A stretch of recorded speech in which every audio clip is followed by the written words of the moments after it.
C'est toujours un privilège, c'est toujours un honneur de pouvoir nous retrouver. Vous êtes ma famille, je crois que je fais partie de votre famille. Alléluia. On essaye toujours de pouvoir trouver le temps pour nous retrouver parce que c'est une grâce de toujours être ensemble. Moi, c'est ma maison. Okay. Donc, ce matin, on est très heureux. Le Seigneur nous a fait la grâce d'arriver à bon port. Nous bénissons le Seigneur pour Priscille qui nous a conduits. Que Dieu la bénisse. Amen. Et merci pour chacun, merci pour l'apôtre, merci pour moi ici. C'est toujours avec beaucoup d'actions de grâce que je réponds à la possibilité de venir et d'être avec nous. Alléluia. Amen. Alors ce matin, j'ai une portion de versets à nous partager. C'est le verset 44, la partie A du deuxième chapitre d'Actes des Apôtres. Et en partageant dans ce verset et en partageant ce thème, il y a trois objectifs. Le premier, c'est de jeter une lumière dans nos cœurs au sujet de ce qu'est l'Église de Dieu. Le deuxième objectif, c'est de corriger notre attitude vis-à-vis de l'Église de Dieu dans sa dimension présentielle, dans sa dimension de communion. Et le troisième objectif, c'est de susciter en chacun d'entre nous, une fois que la compréhension de ce qu'est l'Église du Seigneur, une fois que la compréhension de la dimension présentielle de l'Église est comprise, de pouvoir nous inviter à prendre plaisir et à dire comme David, je suis très content quand on me dit, allons dans la maison du Seigneur. Alléluia. Donc on va lire le verset et vraiment, il y a un certain nombre d'informations qui vont nous parvenir ce matin avec pour but de nous conduire quelque part. Je disais à Priscille il y a 3 jours que la vie et la mort sont au pouvoir de la connaissance ou de l'ignorance. C'est ce que nous savons qui nous épargnera et c'est ce que nous ignorons qui nous tuera. Même pour le peuple de Dieu, ce n'est pas les démons qui vont tuer les enfants de Dieu, c'est l'ignorance de ce qu'il a appelé à savoir le peuple de Dieu qui le tuera. Alléluia. Donc, Actes chapitre 2, verset 44. On va lire le verset entier, mais ce sera la partie A, sur laquelle je vais surtout m'appesantir ce matin. Voilà, 8 secondes, c'est mieux, hein? Tu peux reprendre? Tous ceux qui croyaient étaient dans le même lieu et ils avaient tout en commun. Donc moi je vais m'appesantir sur la première partie. Tous ceux qui croyaient étaient dans le même lieu. N'est-ce pas? Utilisant ces quelques minutes, c'est pour parler sur le thème la nécessité d'être ensemble. La nécessité d'être ensemble. Ça c'est le thème que le Seigneur a placé sur mon cœur. Quand j'échangeais avec l'apôtre Emmanuel et qui me disait sur quoi est-ce que tu aimerais parler. Alors j'avais la thématique sur mon cœur, mais je me suis permis de lui demander est-ce qu'il y avait quelque chose qu'il aimerait que j'apporte, un sujet sur lequel il aimerait que je partage. Et quand il m'a partagé les 2 thèmes précédents qu'il a évoqués, qu'il a partagé avec les frères, je me suis senti tellement encouragé de lui soumettre donc le thème que j'avais sur le cœur. Et je lui ai juste envoyé ça par message et on est tombé d'accord. Donc je veux croire que c'est une thématique qui est d'actualité et qui nous permettra de comprendre un certain nombre de réalités même qui nous concernent. Je crois que si on n'a pas la révélation de ce qu'est l'Église du Seigneur, il nous sera difficile de nous identifier pleinement, constamment, permanemment. Commençons par là. Vous n'irez que là où vous trouvez un intérêt particulier et constant. Vous ne pouvez pas aller là où vous n'avez pas un intérêt particulier. On se lève tous les jours pour aller au travail parce qu'on sait ce qu'on y trouve comme compte. C'est ça, non?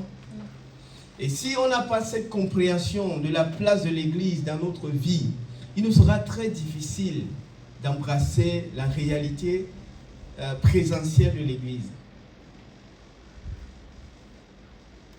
Amen.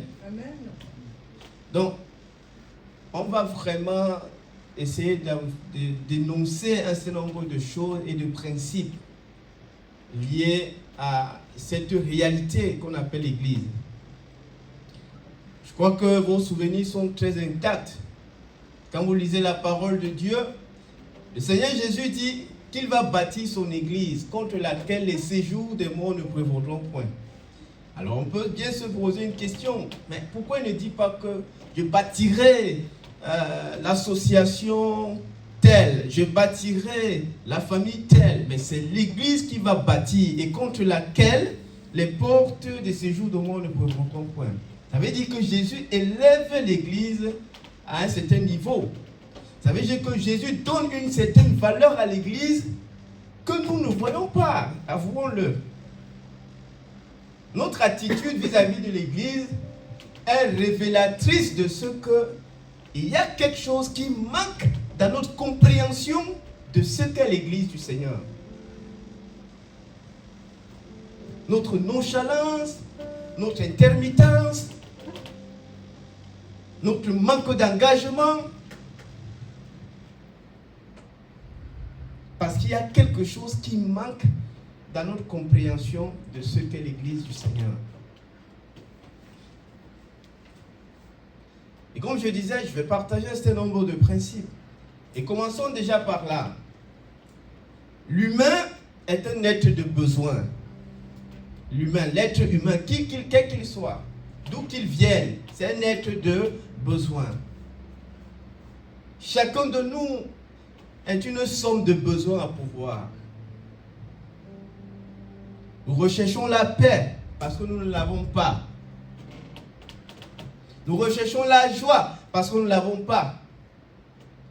Nous recherchons l'estime parce que nous ne l'avons pas en nous-mêmes.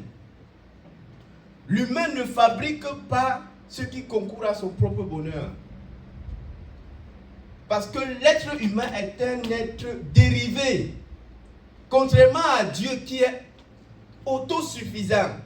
C'est-à-dire que s'il a un besoin, il assouvit son besoin en lui-même. Mais l'humain ne peut pas. Si vous voulez boire de l'eau, vous avez envie d'assouvir une soif. C'est à l'intérieur, non? Mais est-ce qu'à l'intérieur de vous-même, vous pouvez remplir, vous pouvez étancher la soif de boire de l'eau? Non. Qu'est-ce que vous faites? Vous allez à l'extérieur. Parce que vous n'êtes pas autosuffisant. Je ne suis pas autosuffisant. Contrairement à Dieu, qui a des besoins et répond à ses besoins à partir de lui-même, l'humain, lui, est un être de besoin à pouvoir. Et la solution à ses besoins ne réside pas en lui. C'est à l'extérieur. Et comprenez bien où est-ce que j'en viens. Parce que si on ne se comprend pas, on ne comprend pas notre nature en tant qu'humain, on va être séduit par ce qui se passe au dehors et on va être happé par toutes les attractions mirobolantes que le monde nous propose. On va mettre de côté l'Église parce qu'on pense qu'il y a d'autres milieux qui seraient à même de répondre aux besoins intrinsèques de l'humain.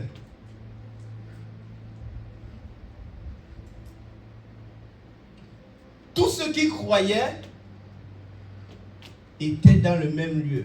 Et la question qu'on peut leur poser, c'est: et pourquoi alors? Qu'est-ce qui justifie cela? Et si on regarde au verset plus bas, on va voir qu'il se retrouvait tous les jours d'un commun accord. Tous les jours. Verset 45, c'est ce qui est dit là-bas. Tous les jours, ils se retrouvaient au même endroit. Verset 46. Ils étaient chaque jour ensemble, assidus au temple. Est-ce que ces paroles-là sont juste là pour nous encourager alors qu'elles n'ont rien de vérité? Je ne crois pas. Il y a une réalité pratique attachée à ces versets-là. Le docteur Luc ne rapporte pas ces paroles pour inviter les gens à être esclaves des apôtres, des pasteurs. Non. Il y a une réalité spirituelle attachée au fait d'être ensemble qu'ils ont comprise et que nous aujourd'hui on n'a pas encore compris. Donc la première chose à savoir, c'est que l'humain est un être de besoin.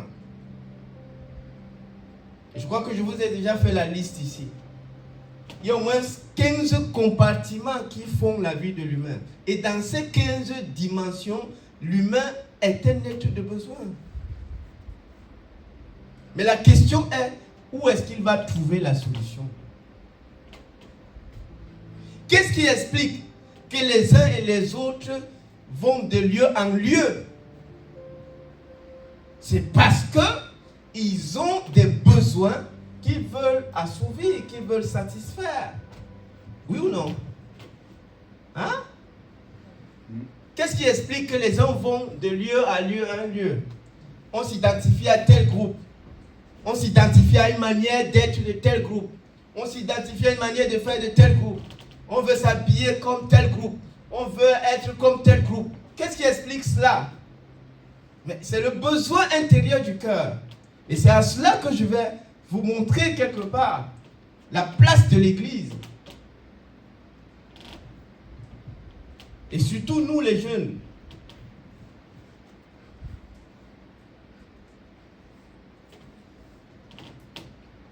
L'Église du Seigneur. Alors, deuxième principe.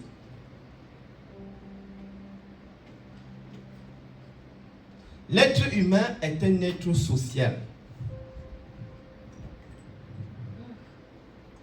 Chaque être humain est un être social.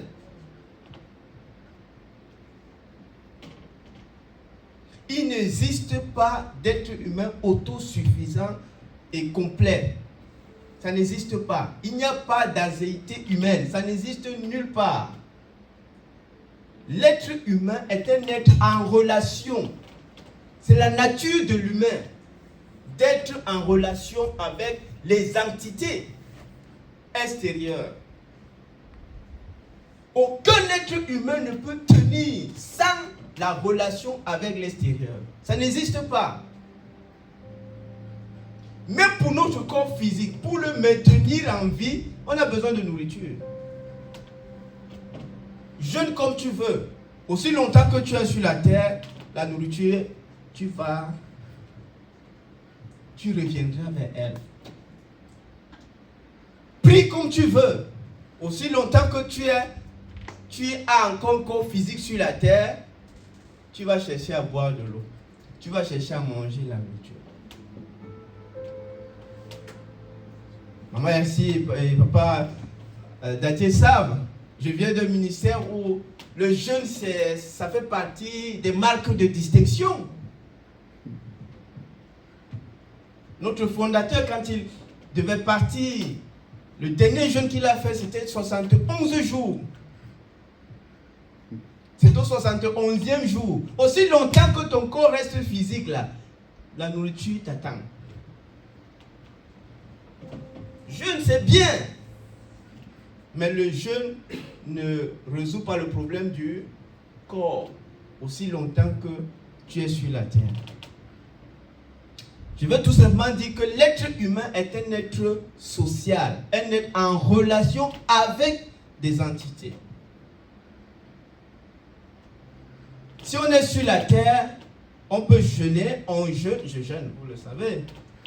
Mais dès que je finis le jeûne, parce que je suis encore sur la terre, j'ai besoin de manger. La nourriture, elle m'attend. Hein. C'est le terminus.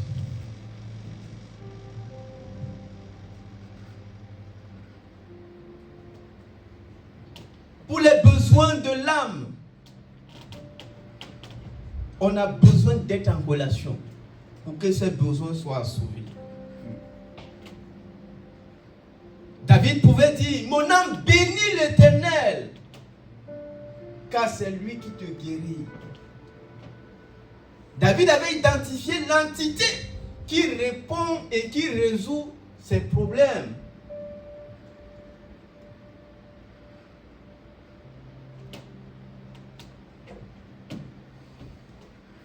Chacun d'entre nous est un être social, un être en relation.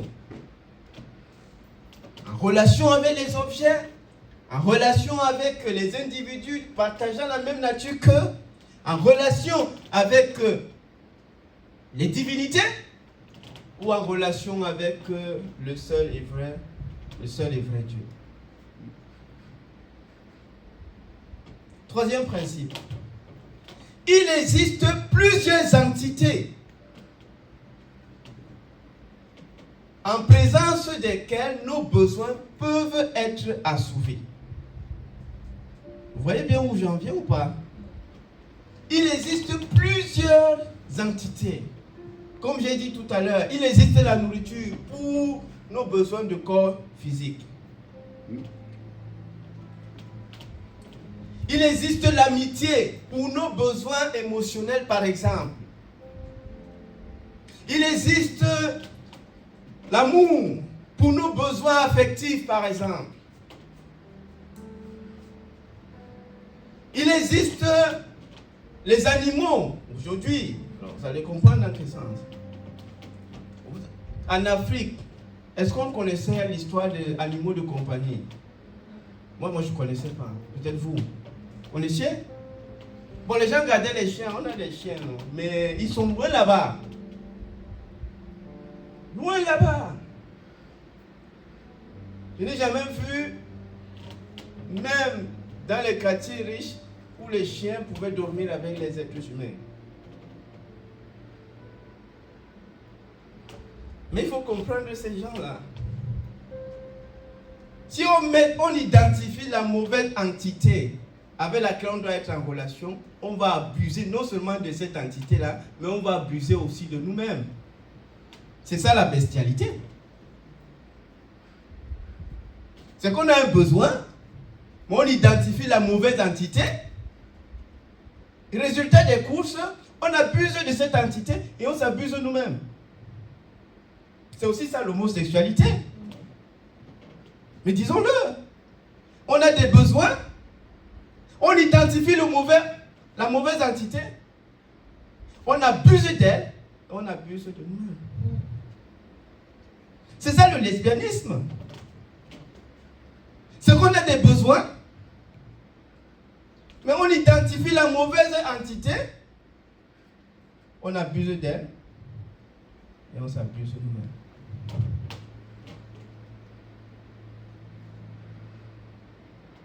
Il y a plusieurs entités avec lesquelles on est en relation, avec lesquelles on peut être en relation, qui peuvent assouvir nos besoins intrinsèques. Quatrième principe. Ce ne sont pas toutes les entités qui répondent efficacement et correctement à nos besoins. Ce ne sont pas toutes ces entités-là. Ce n'est pas parce qu'elles existent qu'à tout moment et de manière hasardeuse, on peut aller vers elles et s'attendre à ce que nos besoins soient véritablement et efficacement solutionnés. Toutes les entités qui existent n'ont pas le même pouvoir pour répondre valablement, effectivement, à nos besoins.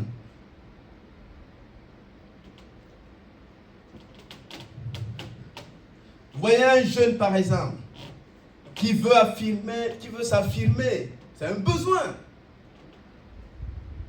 Mais il va aller identifier un mauvais groupe où on fume le shit, le chanvre, le mbanga, le cannabis, la cocaïne. Hein? La bœuf.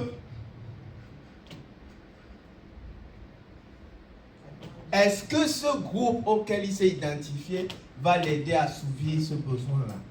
Non.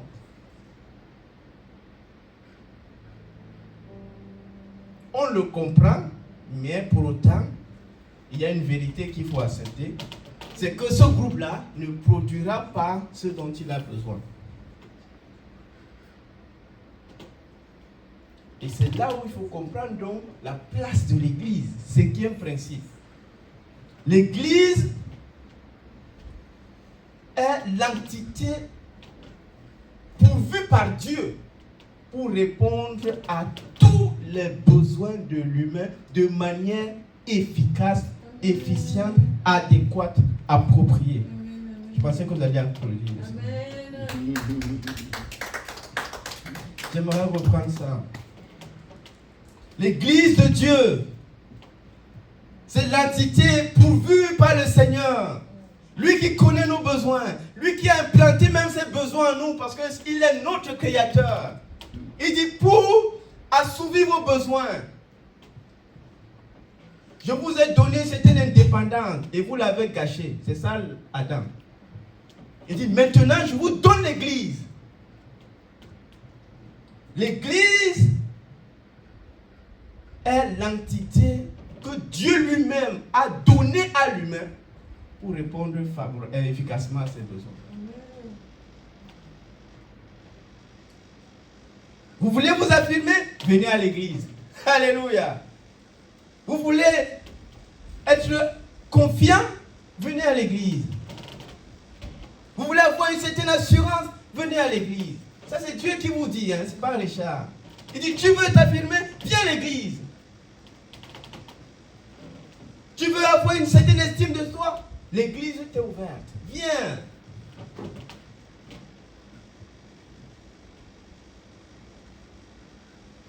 Ne va pas suivre le chemin de la philosophie. Il va te décevoir. Ça me rappelle Charles Stapleton. Dans les années 40, 50 par là.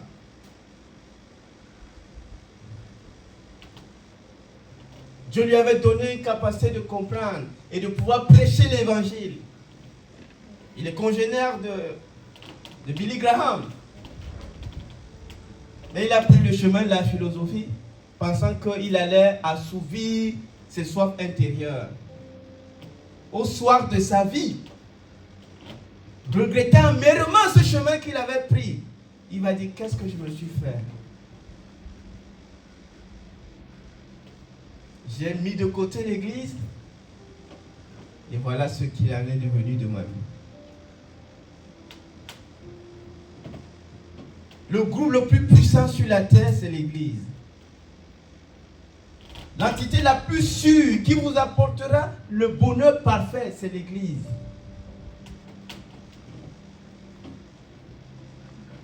Mais est-ce que c'est la réalité aujourd'hui? Ça, c'est une autre discussion, non?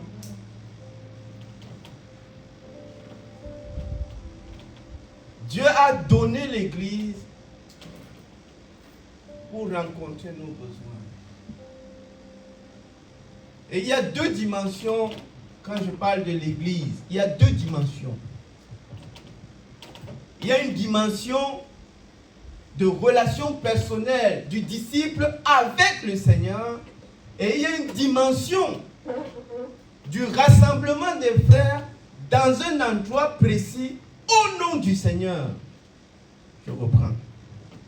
Quand je parle de l'église, il y a deux aspects. Le premier aspect, c'est le disciple dans sa relation personnelle avec le Seigneur.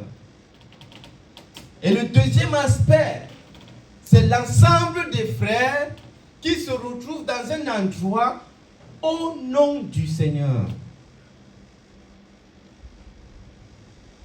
Ils étaient chaque jour assidus au temple. C'était pour faire quoi? Parce qu'ils savaient que leur vie en dépendait.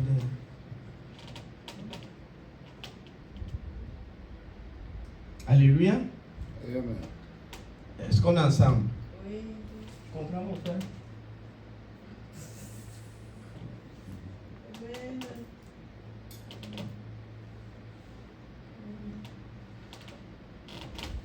Si tu n'as pas identifié l'Église de Dieu comme l'entité la plus sûre qui te garantit de à 100% ce que tu recherches, tu as raté. J'aimerais reprendre ça. Si on n'identifie pas, si toi tu n'identifies pas l'Église du Seigneur comme l'endroit par excellence pour résoudre tes problèmes émotionnels, physiques, spirituels, donc tu vas abuser de ta vie et tu vas abuser celle des autres. C'est une garantie. C'est une garantie. Oui, vous pouvez réussir dans votre domaine. Pourquoi est-ce que les grands acteurs de cinéma se tournent vers la spiritualité? Julia Roberts, qu'est-ce qui l'a amené à aller dans le bouddhisme?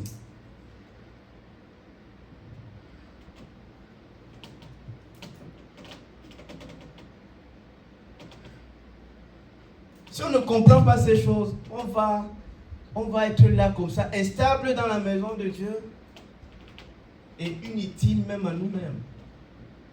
Parce que au-delà des apparences, il y a une réalité intérieure à laquelle on fera toujours face, quand bien même tous les autres regards humains ne sont plus là.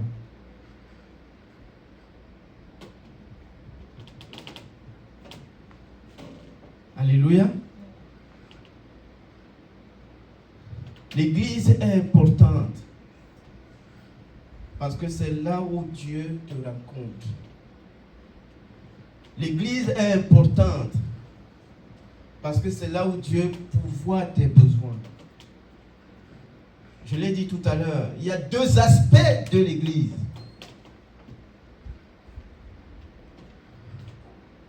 Quel est le pourcentage de l'un, quel est le pourcentage de l'autre? Ça peut dépendre de chacun. Mais pour mon cas, c'est 75% d'intimité avec le Seigneur et 25% de communion avec les frères. L'un ne peut pas aller sans l'autre.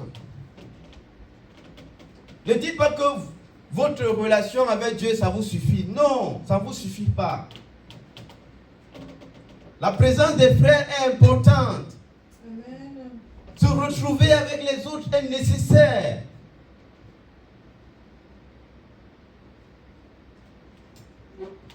Mais pourquoi est-ce que l'Église est l'entité la plus sûre pour garantir notre paix, notre joie, notre épanouissement, notre succès? Pourquoi? Pour plusieurs raisons. La première chose, c'est que dans l'Église du Seigneur, on va retrouver tous les groupes en miniature qui sont dehors. Par exemple, si Priscille est malade, elle va aller rencontrer un frère de l'église qui est médecin. Donc, dans l'église de Dieu, il y a les médecins. Celui qui est l'auteur de ce livre dont on a tiré un extrait là, il était médecin. Et il était à côté de Paul tous les jours. Donc, dans l'église, on a en miniature tous les autres groupes que le monde nous présente avec des conditions abominables.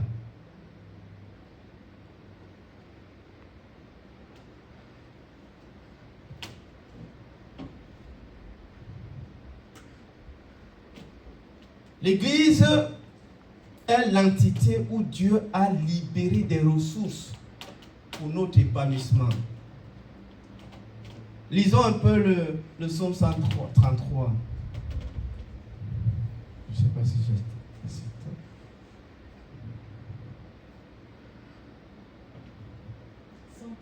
Psaume 133, on va lire les trois versets qui le constituent.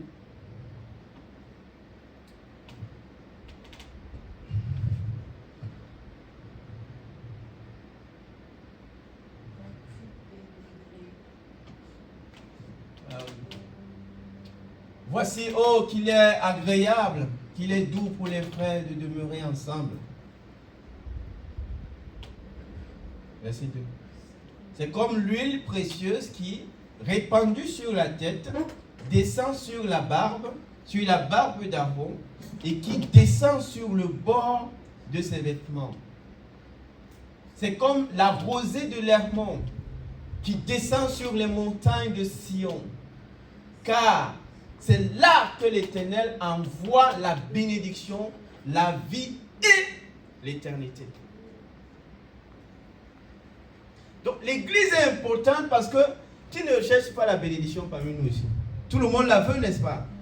Mais Dieu nous dit quoi dans ce verset?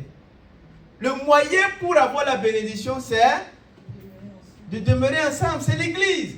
Remets le verset, s'il te plaît. Il dit, tu veux la bénédiction?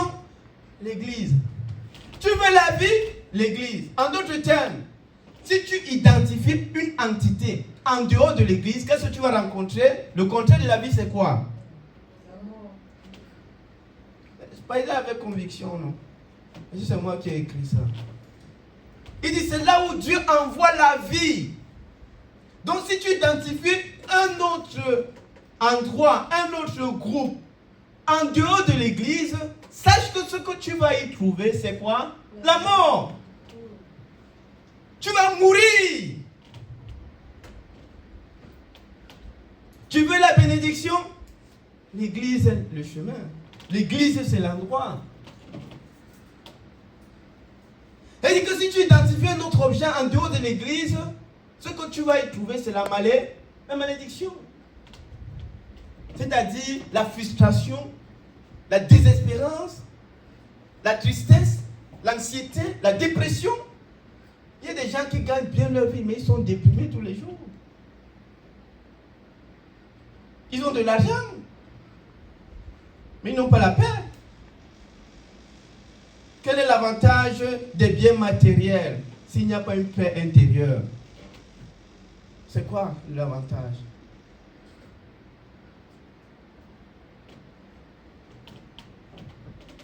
Il dit, si tu veux la bénédiction, l'église. Si tu veux la vie, l'église. Il va plus loin. Et c'est là, donc, la clé. Il dit, si tu veux l'éternité, c'est l'église. Les autres groupes peuvent te donner toutes les autres choses. Mais ils ne te donneront jamais l'éternité. C'est l'église qui te donne l'éternité.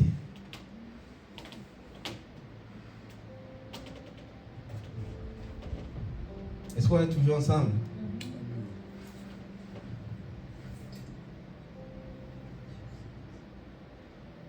Il y a des bénédictions particulières qui sont attachées au fait de demeurer ensemble. Alors je vais juste, parce que je vais peut-être ne pas aller très loin, je nous partager vite fait en appendice 5 principes.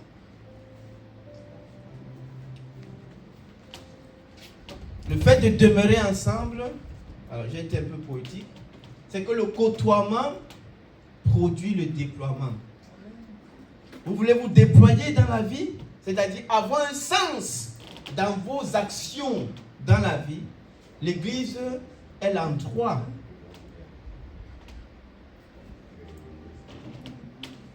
L'église est le lieu où votre vie a un sens. L'église est le lieu où vous pouvez vous déployer de manière significative, avec un impact éternel. Allez servir à la politique, mais on vous oubliera au bout de quelques temps. Mais si vous servez à cette entité éternelle, eh bien, vous serez éternellement reconnu. C'est aussi simple, hein? J'identifie l'église comme le lieu par excellence parce que je sais les enjeux qui s'y trouvent.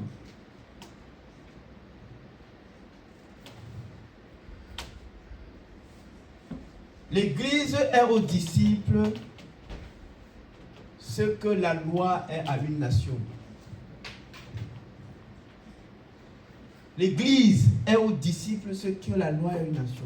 La force du disciple, c'est aussi l'Église. C'est ses frères, c'est ses sœurs. Dans la commune foi en Christ Jésus.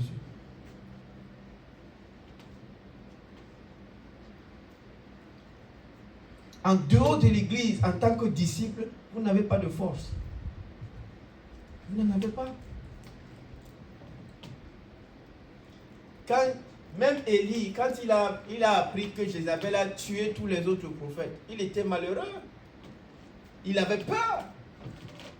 Il fuyait de caverne en caverne. Parce qu'il s'est dit, finalement, je suis tout seul.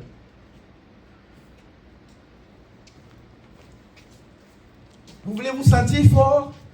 L'Église est l'endroit que Dieu vous offre pour votre force. Paul va même aller plus loin. Il dit, vous êtes ma gloire. Vous êtes ma gloire, parlant de l'Église. Vous n'êtes pas seulement ma force, mais vous êtes ma gloire.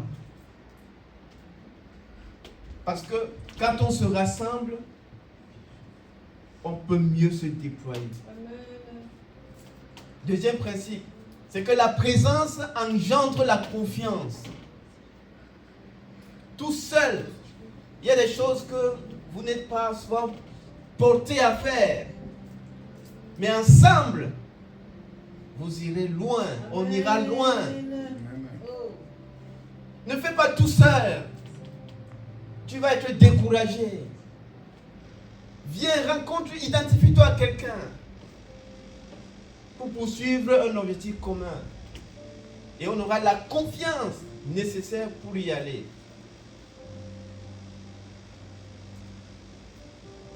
L'église est importante parce que c'est là que Dieu manufacture.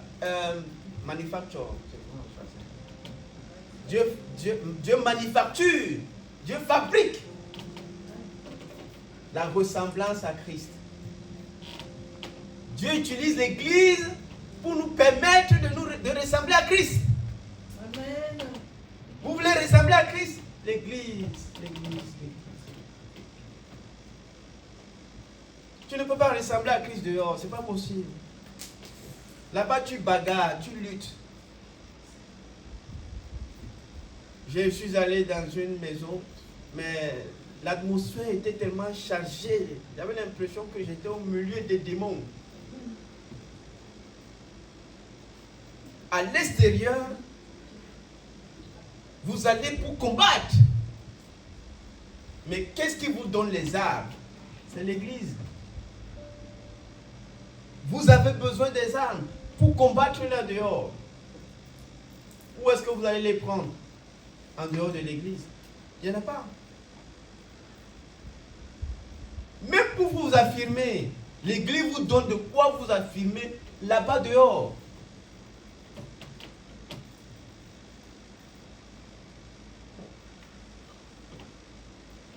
Donc Dieu utilise l'église pour nous amener à ressembler à Christ. C'est Gary Thomas qui a dit que si vous voulez ressembler à Christ, il n'y a pas un autre endroit en dehors du mariage, par exemple. Eh bien, l'église, c'est le mariage, non? C'est la rencontre de l'épouse qui est l'église, donc le corps de Christ, et le Seigneur Jésus.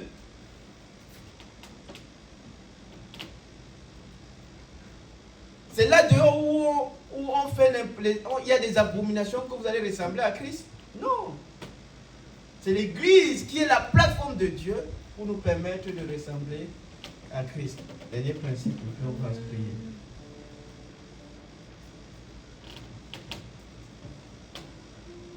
Si nous voulons grandir, le texte que nous avons lu parle de ces 3000 personnes qui venaient de se convertir au moyen de la prédication puissante, ointe de Pierre, juste quelques heures après la Pentecôte. Et ces 3000 personnes ont écouté la parole de l'évangile. Elles ont été saisies par cette parole. Elles ont accepté cette parole. Elles se sont repenties. Elles se sont fait baptiser. Et voilà que le nombre de membres de l'Église a augmenté. Et les apôtres devaient les enseigner systématiquement pour leur permettre de grandir dans cette nouvelle voie. Alors, ils étaient obligés de demeurer ensemble pour leur maturation spirituelle. L'Église, c'est le lieu de la maturation spirituelle. L'Église, c'est le lieu de l'épanouissement.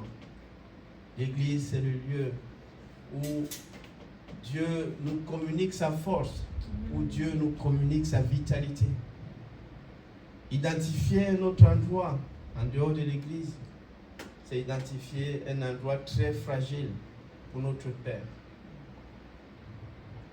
Jésus a élevé l'Église à un rang plus élevé pour nous faire comprendre que si nous aspirons à des choses plus stables, plus permanentes, il faudrait que nous identifions à ce qu'il a élevé au-dessus de tout, à savoir l'Église. Prions donc que nous soyons de ceux qui embrassent l'Église du Seigneur comme le lieu par excellence pour notre paix, pour notre joie et pour notre épanouissement le plus pérenne. Prions tous ensemble. Apôtre. Merci, Dieu vous bénisse.